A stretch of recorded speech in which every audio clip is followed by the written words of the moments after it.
Right, let's now head over to Bangkok, where an international meeting in Bangkok fell short of its aim of completing fruitful preparation so an agreement can be reached in December on guidelines to implement the 2015 Paris Climate Change Agreement. A cancellation of $2 billion of its $3 billion pledged to the Green Climate Fund and obstruction of the fund's replenishment by the Trump administration is part of the issues being raised as a reason why there are developed North is not keen on financial commitments. Our Foreign Affairs editor, Lilian Odera, with that special report from the Bangkok Climate Talk.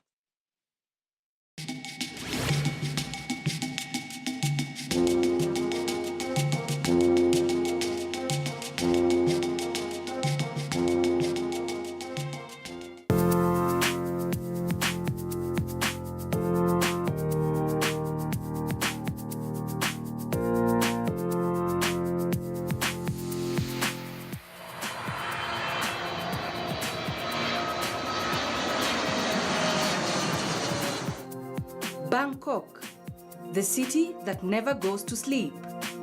A bustling nightlife and a street food lover's paradise.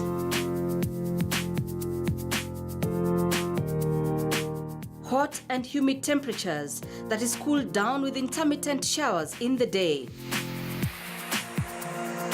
This was the perfect setting for 6-day talks aimed at brokering deals that would accelerate progress in the battle against rising global carbon emissions by adopting a completed text that could be presented at the 24th conference of the parties to the United Nations Framework Convention on Climate Change in Poland in December. The effectiveness of the Paris Agreement depends on the delivery of a robust set of implementation guidelines.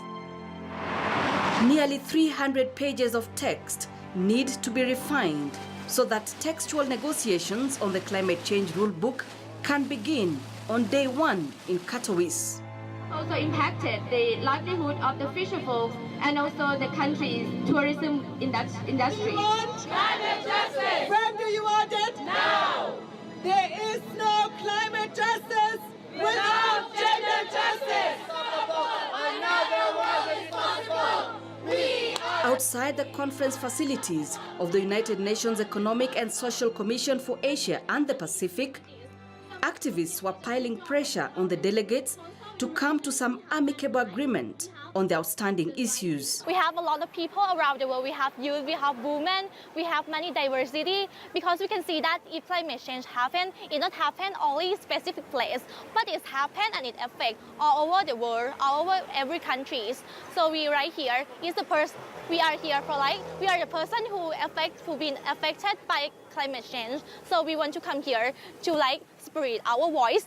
We want climate change fund. The reason that we want this fund is that we can see that many countries, for example, many developed countries or many capitalists, many investors, they also cause a lot of climate change. They stimulate the global warming, but sometimes they just don't have to pay anything. They just nothing happen because they are rich and they have power.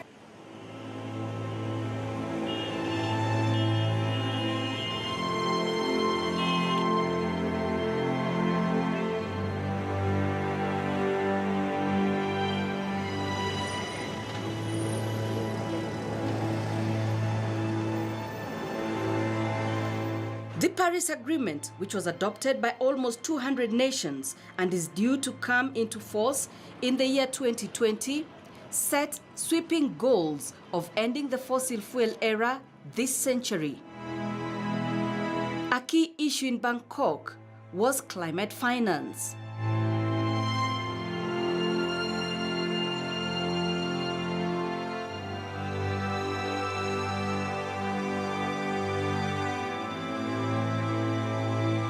There were notable disagreements over fair financing for implementation of the rules by developing countries and the scale and details of reporting progress. The like-minded developing countries can call on developed countries to honor their commitments under the Paris Agreement and not attempt to renegotiate or rewrite the Paris Agreement. In the ongoing negotiations on the Paris Agreement work program, to frame the guidelines and procedures for the implementation of the Paris Agreement, it is vital for all parties to respect and maintain the very delicate balance reached in Paris in 2015 and negotiate in good faith. If you look at issues of transparency, we are being told that there is going to be no enhancement in the reporting requirement for developed countries. Not only that, they don't want to have the NATCOMs and BRs, which they were supposed to submit, and they only want to get into a common framework. They don't want to continue with the systems which were in place under the convention in the post-2020 period. This is expansion of the CDM, and it has three mechanisms there. The cooperative action, the sustainable development, and the non-market mechanisms. And all of those are important for Kenya.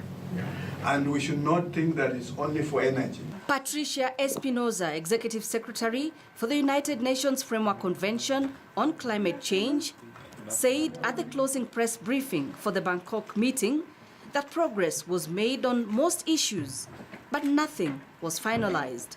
All countries are committed to putting the guidelines in place so that the agreement can be fully implemented. And while groups did not make statements in the opening plenary, they have uploaded their statements, and you may have seen that this is what they have said. They have reaffirmed their commitment to putting the guidelines in place.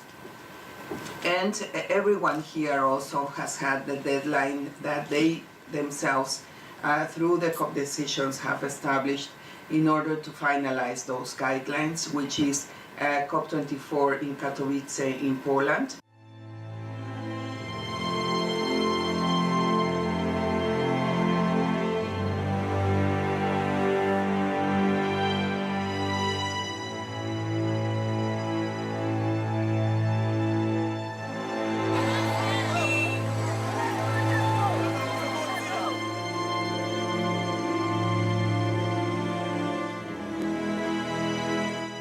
Particularly frustrating for developing countries and civil society alike was an apparent refusal by developed countries, led by the United States, to engage constructively on key discussions about finance issues, such as their communication of upfront information, the progress to establish a new long-term finance goal, and replenishment of the Green Climate Fund. It has been 5 days of very intense negotiations by the parties from over 190 countries who are parties to the Paris Climate Agreement.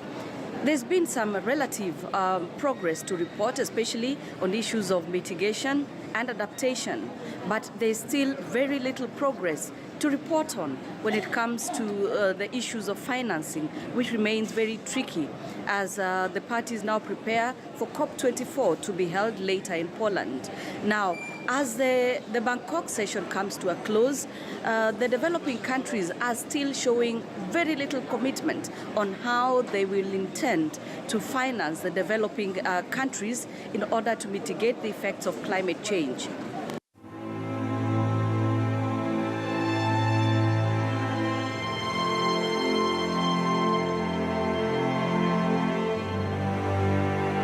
The least developed countries argue that they lack the tools and resources to cope with the devastating impacts of climate change. Addressing loss and damage is integral to an effective global response to climate change, and the rulebook must reflect this to achieve the goals of the Paris Agreement. We are repeating this. We never caused this problem. Africa did not cause this problem. Other developing countries did not cause this problem. So finance should not be negotiated as if we are here to beg for money. It is an obligation. And it is very clear in Article 9 that developed countries are obliged, have an obligation to provide the money. Kenya wants to see clear guidance on transparency issues for implementation in terms of climate change adaptation, climate change mitigation, and means of implementation. That is supporting finance, supporting the technology development and transfer, and capacity building. We have resolved to develop on a low emissions, climate resilient pathway. And to be able to do that, we must use technologies that will enable this, so that we don't make the same mistake that developed countries made. They have wiped out their biodiversity.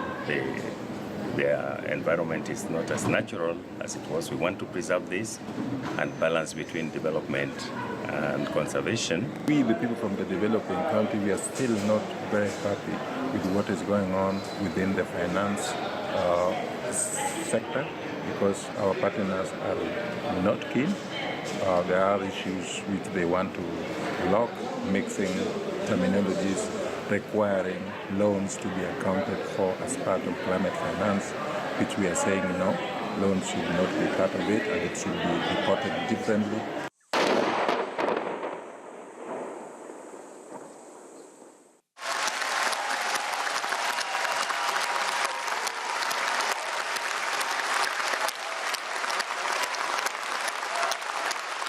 The Paris Agreement's provisions that countries are working towards operationalizing include increased action to deal with the impacts of climate change and increased and transparent support for developing country action in the form of finance, technology, cooperation, and capacity building.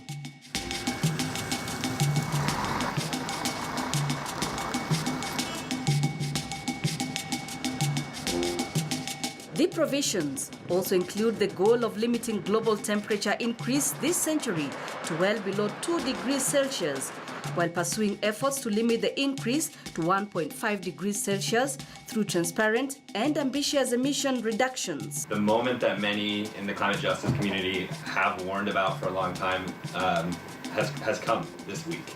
The US, after declaring its intention to walk away from Paris, has now pulled out all the stops to gut it on its way out.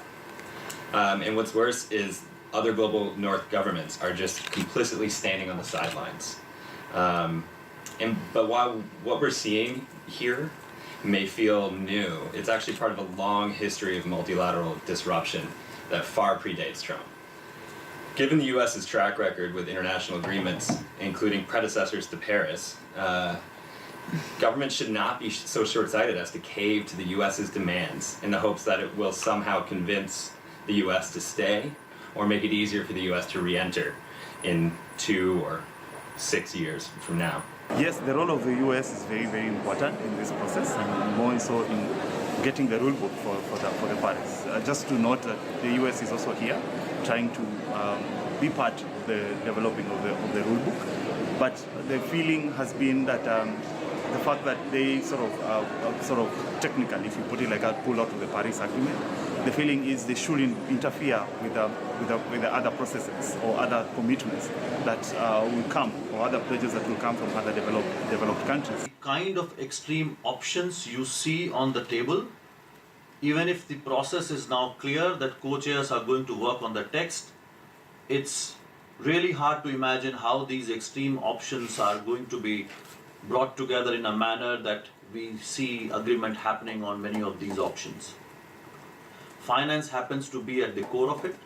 We have seen developed countries blocking the conversation on finance, completely going back on their words and what is very clearly enshrined in the Paris Agreement itself. It caused a lot of question into this process and its efficacy and its relevance. Doesn't mean we're giving up on it entirely, but the message is we cannot just simply pin our hopes on this. It's one of the open issues. I would say that I'm very hopeful that because of the importance of the issue and the fact that this agenda is really about well-being of people everywhere in the world, leaders will be able to send, to give the positive signals that are needed in order to be able to have a successful outcome.